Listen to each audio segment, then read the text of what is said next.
ಚಿಂದಿ ಉಡಾಯಿಸೋ ಖಾರ ಬಣ್ಣ ರುಚಿಯನ್ನು ನೀಡುತ್ತದೆ. ಮೆಣಸಿನ ಪುಡಿ ಚಿಂದಿ ಉಡಾಯಿಸೋ ಖಾರ ಬಣ್ಣ ರುಚಿ. SIT ಕಾರ್ಯಾಚರಣೆ 12ನೇ ದಿನಕ್ಕೆ ಕಾಲಿಟ್ಟಿದೆ. 12ನೇ ದಿನವಾದ ಇಂದು ಕೂಡ GPRನ ಬಳಕೆ ಆಗಿಲ್ಲ, GPR ಇಲ್ಲಿಗೆ ಬಂದಿಲ್ಲ. ಸೊ ಪ್ರಣಬ್ ಮೊಹಂತಿ ಇದಕ್ಕೆ ಸಾಕಷ್ಟು ಪರಿಶ್ರಮ ಪಡ್ತಾ ಇದ್ದಾರೆ. ಇವತ್ತು GPR ಬಂದೇ ಬರುತ್ತೆ ಅನ್ನೋ ನಿಟ್ಟಿನಲ್ಲಿ ಪ್ರಣಬ್ ಮೊಹಂತಿ SIT ಮುಖ್ಯಸ್ಥ ಪ್ರಣಬ್ ಮೊಹಂತಿ ಇಲ್ಲಿಗೆ ಟೂರ್ ಪ್ಲಾನ್ ಅನ್ನ ಮಾಡ್ಕೊಂಡಿದ್ರು. ಕೊನೆ ಕ್ಷಣದಲ್ಲಿ ಅವರ ಭೇಟಿ ರದ್ದಾಗಿರುವಂಥದ್ದು. ಸೊ ನಾಳೆ ಬರುವಂತಹ ಸಾಧ್ಯತೆಗಳಿದೆ.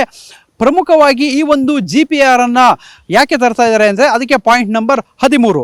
ಈ ಒಂದು ಪಾಯಿಂಟ್ ನಂಬರ್ 13 ಏನಿದೆ ಇದು ಸಾಕಷ್ಟು ತಲೆನೋವಾಗಿರುವಂಥದ್ದು. ಸೊ ಈ ಒಂದು ಪ್ರದೇಶದಲ್ಲಿ ಕಿಂಡಿ ಅಣೆಕಟ್ಟಿದೆ, ಟ್ರಾನ್ಸ್ಫಾರಮ್ ಕಂಬಗಳಿದೆ. ಸೊ ಇದರಿಂದಾಗಿ ಆ ಉತ್ಖನನ ಮಾಡುವಂಥ ಸಂದರ್ಭದಲ್ಲಿ ಕಷ್ಟ ಆಗುತ್ತೆ. ಮತ್ತು ಇದು ಅತ್ಯಂತ ದೊಡ್ಡ ವಿಸ್ತೀರ್ಣವಾದ ಜಾಗ, 100 ಶವಗಳನ್ನು ಇಲ್ಲಿ ಹೂತಾಕಿದ್ದೀನಿ ಅನ್ನೋ ನಿಟ್ಟಿನಲ್ಲಿ ಆತ ಏನು ಹೇಳಿದ್ದ, ಇಲ್ಲಿ ಈ ಪ್ರದೇಶದಲ್ಲಿ ಯಥೇಚ್ಛವಾಗಿ ಹೂತಾಕಿದ್ದೆ ಅಂತ ಆತ ಮೆನ್ಷನನ್ನು ಮಾಡಿದ್ದ. ಅದಕ್ಕೋಸ್ಕರ ಎಲ್ಲಿ ಬೇಕಲ್ಲಿ ಅಗಿಲಿಕ್ಕೆ ಆಗೋದಿಲ್ಲ. ಈಗಾಗಲೇ 1ರಿಂದ 16ನೇ ಪಾಯಿಂಟ್ವರೆಗೂ ಅಗದಂಥ ಸಂದರ್ಭದಲ್ಲಿ 6ನೇ ಪಾಯಿಂಟ್ನಲ್ಲಿ ಬಿಟ್ಟರೆ ಬೇರೆ ಎಲ್ಲೂ ಕೂಡ ಸಿಕ್ಕಿಲ್ಲ. 14ನೇ ಪಾಯಿಂಟ್ನಲ್ಲಿ ಮೇಲ್ಭಾಗದಲ್ಲಿ ಒಂದು ಅಸ್ಥಿಪಂಜರ ಸಿಕ್ಕಿದಂಥದ್ದು. ಸೊ ಅದಕ್ಕೋಸ್ಕರ ಇಲ್ಲಿ ಸಿಕ್ಕಲ್ಲಿ ಅಗಿಲಿಕ್ಕಾಗಲ್ಲ.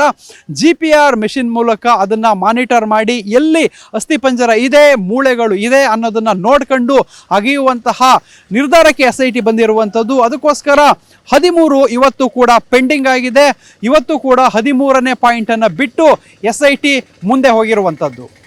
ಕ್ಯಾಮ್ರಾಮನ್ ರಾಜೇಶ್ ಜೊತೆ ಪೃಥ್ವಿರಾಜ್ ಬೊಮ್ಮನಕೆರೆ, TV9 ಧರ್ಮಸ್ಥಳ.